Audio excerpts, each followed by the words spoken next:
we're going, we don't need roads. I have a dream. We choose to go to the moon. Esto interrupting. We're not in Kansas. Never give in. Never, never, never. 3, 2, 1, 0. If I ask you to tell me the most interesting story about an event that has happened to you, whether funny, scary, or just interesting, I'm pretty sure you could come up with something throughout the course of your life. What if you take all of the interesting stories that people have to say over the past 4,000 years?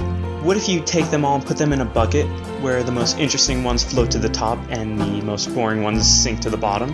How many stories are going to be floating on the top there? I believe that there are billions. And think about the last time you heard someone tell an interesting story, how captivated you were by it.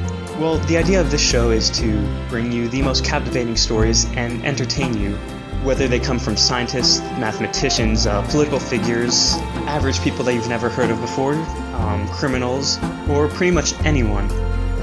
That is the goal here.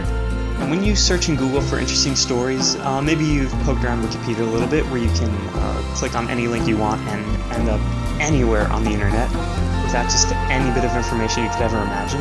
But how consolidated is it, and how easy is it to actually find interesting stories there? The idea of this show is to bring these stories straight to you across all eras of history, from the Roman Republic, the Enlightenment, the digital age, World War I, World War II, pretty much any era, any nationality, any point on Earth or off of Earth, as we get into the space age, as far back in history as was ever recorded, and bring these to you so you could hear them and enjoy them. You will be amazed at what you can find out about people when you actually go and dig up and find research on them. For example, I think Thomas Young is the physicist who did the double slit experiment. Did you know that he was also partly responsible for deciphering the Rosetta Stone?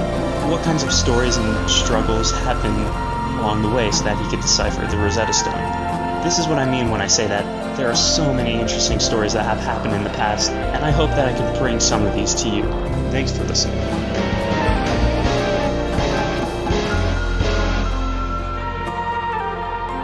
This is Legacies Podcast, and I hope you stay interested, stay inspired, and stay curious.